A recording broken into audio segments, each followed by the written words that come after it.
नमस्कार साथियों, आशा करता हूँ आप सब अच्छे होंगे। मैं आपको अपने YouTube चैनल लेखपाल डायरी पर एक बार फिर स्वागत करता हूँ।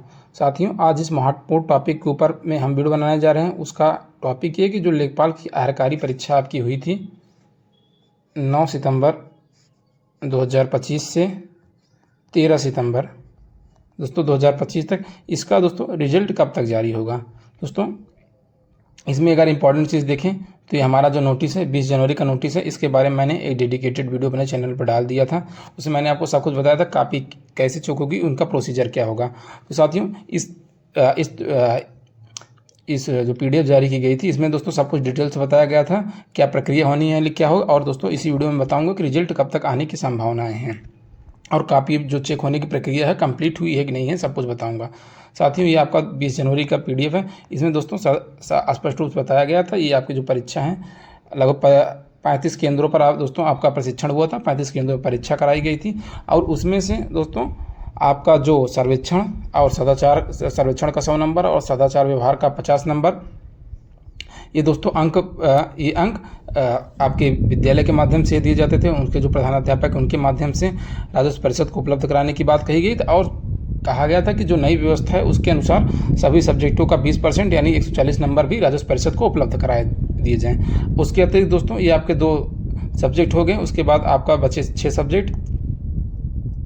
6 सब्जेक्टों का दोस्तों 9% आपके जो 35 प्रशिक्षण केंद्र थे उसमें जनपद, और जिसमें दोस्तों 9 मंडलीय प्रशिक्षण विद्यालय थे, उनमें दोस्तों इनका पेपर हुआ था और इनका किस प्रकार से क्या नंबर है, इनकी कापियाँ चेक करने के लिए एक प्रॉपर गाइडलाइन बनाई गई थी। देखिए इस जनपद की 4 जगहों पर दोस्तों आपकी बरेली, लखनऊ, प्रयागराज और गोरखपुर में ये कापियाँ चेक होने वाली थी।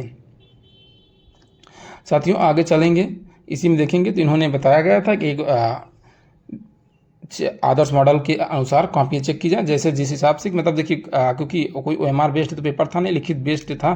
जैसे कि अगर कोई व्यक्ति कोई छात्र या लेखपाल एक प्रकार का आंसर लिखता है तो उसको वही नंबर गोरखपुर में उसी प्रकार दिए जाएँ, उसी प्रकार आपको लखनऊ में, उसी प्रकार प्रयागराज में, मतलब नंबर का कहीं अंतर ना हो। ठीक है, तो उन्होंने प्रॉपर मॉडल बताया था कि देखिए आपके जो 6 पेपर हैं, कापियाँ कब कब चेक होने वाली, सब समय सारणी बता दी गई थी। और आखिरी में दोस्तों हम चलेंगे, जो हमारा महत्वपूर्ण पॉइंट था कि आपका जो कापियाँ चेक करके दोस्तों बताया गया था कि उक्त उत्तर पुस्तिकाओं के मूल्यांकन एवं विषयवार अंक पत्र तैयार किए जाने के उपरांत संबंधित विद्यालय के प्रधानाचार्य द्वारा दिनांक 24 फरवरी 2026 को विषयवार जनपदवार अंक पत्र सीलबंद लिफाफे में परिषद को उपलब्ध कराए जाएंगे। दोस्तों ये आपको जो कापियाँ हैं, जो मैंने मंडलीय प्रशिक्षण विद्यालय प्रयागराज है दोस्तों, वहाँ पर मेरे द्वारा जो जानकारी प्राप्त हुई है कि जो कापियाँ थी दोस्तों वो चेक हो गई हैं और उनका अंक पत्र भी राजस्व परिषद को उपलब्ध करा दिया गया है। कहने का मतलब है कि अब जो कुछ भी डिले होने वाला है वो डायरेक्ट सारी चीज़ें राजस्व परिषद के हाथ में हैं।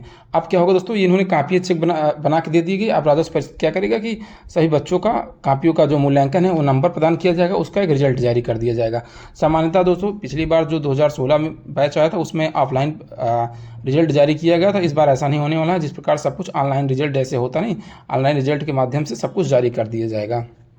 और साथियों एक महत्वपूर्ण प्रश्न था जो छात्रों द्वारा पूछा जा रहा था कि कुछ छात्र है, जैसे मानिए कि उनका सब्जेक्ट में फेल हो गए, तो दोस्तों मानिए कोई जैसे नहीं, कोई सभी सब्जेक्टों में तो ऐसी बहुत कम संभावनाएं हैं कि कोई छात्र होगा कि सभी सब्जेक्टों में फेल हो जाएगा। तो अब क्या होगा कि जब एक सब्जेक्ट मानिए कोई एक भूत चित्रकार में फेल हो गया, तो दोस्तों उसमें उसका डिसएडवांटेज ये है कि उसको जब तक वो सभी सब्जेक्ट आपके जो 8 के 8 सब्जेक्ट हैं, 2 में तो लगभग सब पास ही कर जाएंगे, आपके 8 के 8 सब्जेक्ट हैं दोस्तों, जब तक उसमें पास नहीं किया जाएगा तब तक उसको एक यही मेन डिसएडवांटेज है कि उसको परमानेंट नहीं किया जाएगा और ना ही उसकी कोई वेतन इंक्रीज की जाएगी। कहने का मतलब है कि जब उसका पे इंक्रीज होता है तो वो उसका नहीं किया जाएगा। ये इसका मेन डिसएडवांटेज है कि उसका पे इंक्रीज नहीं किया जाएगा और उसको परमानेंट नहीं किया जाएगा। रिजल्ट दोस्तों संभव आपका पूरी तरीके से बन के तैयार है और ज़्यादा से ज़्यादा आप मान के लिए 15 से 20 दिन के अंदर रिजल्ट भी राजस्व परिषद के द्वारा जारी कर दिया जाएगा, क्योंकि कापियाँ चेक होकर राजस्व परिषद के पास उपलब्ध हो चुकी हैं। बस रिजल्ट अभी अपने आखिरी प्रोसेस में है, कंप्लीट हो जाएगा।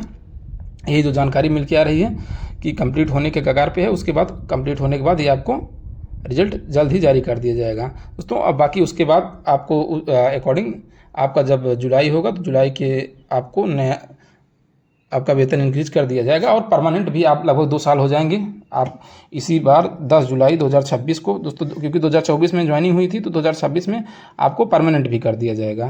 तो यही था मेरा पूरा वीडियो। अगर जानकारी आपको अच्छी लगे तो चैनल को लाइक शेयर और सब्सक्राइब जरूर कर दीजिएगा दोस्तों। Thank you watching for my video.